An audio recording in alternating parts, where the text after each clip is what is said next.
This will be a review of Todd Becker's statements about nearsightedness. I will have some critique of it. Reversible disease. Major issue. It's not a disease. It's a positive and negative refractive state for the completely normal eye. And the other objection is don't make excessive claims. You just kill your credibility when you do that. So here goes.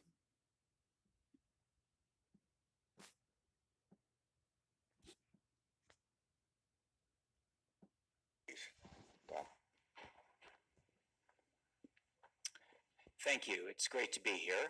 How many of you wear glasses or contact lenses? That's a pretty good percentage of the audience, all right? So we're going to be talking about your eyes today, and I hope you'll find the talk interesting. But I'd like to start out with two pictures. Both of them feature myself and my daughter.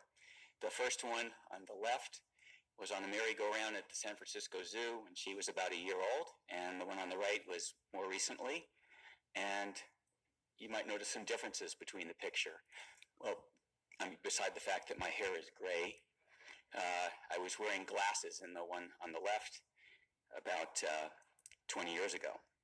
And so part of the talk today is my story about what I did to learn about myopia and how I got rid of my glasses. But the talk really has two parts. The first part is going to be about the causes of myopia, and you really have to start there if you're going to be effective in reversing myopia. And the second half will be a technique that I've developed, and it's similar to techniques that others have developed, but it's my own particular twist on it, on how to use active focusing to reverse myopia. The photograph there shows some girls in high school in Singapore in a language arts class using their iPads, and you can see that all the girls in the class are wearing glasses. And in some of the Asian countries like Singapore, myopia is very prevalent.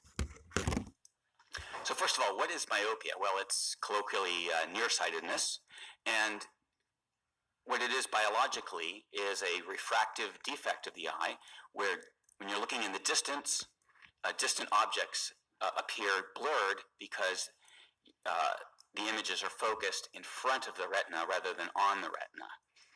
It's really a very common disorder, probably the most common refractive error of the eye, and it's becoming more prevalent.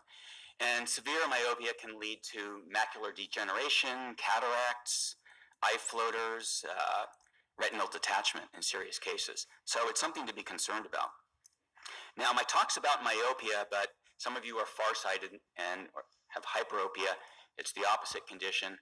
I had to focus the talk, so I chose myopia because it's more common, but a lot of the principles here, if you pay attention, apply to hyperopia as well. So question is myopia caused genetically or is it environmental? There's evidence on both sides. For example, twin studies and parent-child studies show a higher correlation than you would get with fraternal twins or just by chance. There's a number of gene mutations that have been identified, like SCO2, which has to do with copper metabolism, which are implicated in severe myopia. And there's wide variation between different ethnic groups. So, for example, it's much higher in Asia, 70 to 90% in some countries, maybe a third of people in the US or Europe have myopia, and it's much less common in Africa.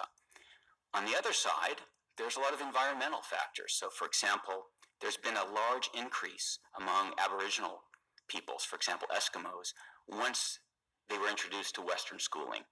There's a correlation between achievement level in school or academic level and myopia, and there's some experimental demonstrations that defocus generated by close work is a cause of myopia, and we'll be getting into that in some detail. If you go back some of the early studies on myopia, there's one from Holland in the 1880s looking at military recruits, looking at the occupations of where people came from when they were coming into the army. And if you looked at farmers and fishermen, it was about 2.5% prevalence of myopia. If you looked at leather workers who used their hands, coarse work, with a minus lens, right, the axis of the eye will grow. And here, in just the course of an hour, the length of the eye is increased by more than 5 millimeters, which is significant because the eye... I'd recommend listening to the 40 minutes. He refers to the eye as diseased when it has refractive states. Very critical issue for me, since the normal eye changes from plus to minus and minus to plus when you accept it's a control system. But accept it for what it is. Now, how nearsighted was he? Don't know, because he never looked at Snellen. I've no doubt that he's probably overprescribed. And so he said he was looking at wires and noticed the wires became clearer when he looks at them, and when he stopped wearing glasses for a while, the wires look clearer. And that's fine, except if you want to do anything, you got to look at his Snellen. That's where your credibility must be, not with an optometrist overprescribing a minus lens, which is chronic and typical. That's why you use a Snellen. Well, you don't have a Snellen. I just produced a Snellen on a cell phone. Now, that would be a huge help if you're going to do this, because it establishes your starting point. Let's say 20/60, 40 to 60 on a Snellen. Now, that's where I started, using a plus.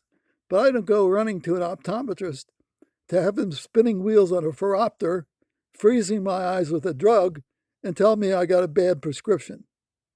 That's out. I've got to make the measurements. So I give Todd great credit for this. But calling refractive states of the normal eye a disease gets you wrapped up in a camera, frozen camera, and the eye's not a frozen camera. It's always been a dynamic system, which is totally ignored in optometry, but it's not convenient to talk the truth in terms of refractive state. So, as long as Todd uses a plus and always passes actually the 20/40 line, and better, he is successful. Now, I've been wearing a plus because of Rafelson, because it's the right thing to do, and I was lucky to start at 20/60 and make all refractive measurements, because I don't see any study being conducted unless the person is an engineer and makes the refraction measure himself. I don't see anything else working other than that. Now, Todd applies success from large amounts of myopia. It doesn't work. Don't kid yourself. If you're lucky to be in the 20/40 to 20/60 range and you're an engineer, it makes sense. Prevention. But you got to use your own Snellen. If you sit there and say, oh, I'd like to, or maybe an optometrist will help me, and I really should talk to an optometrist because they really know what they're doing and they really would help me. Well, it's your choice. Again, congratulations on Todd, and I'm sure he's passing the DMV, which is the only important test you actually do need to pass. Thank you.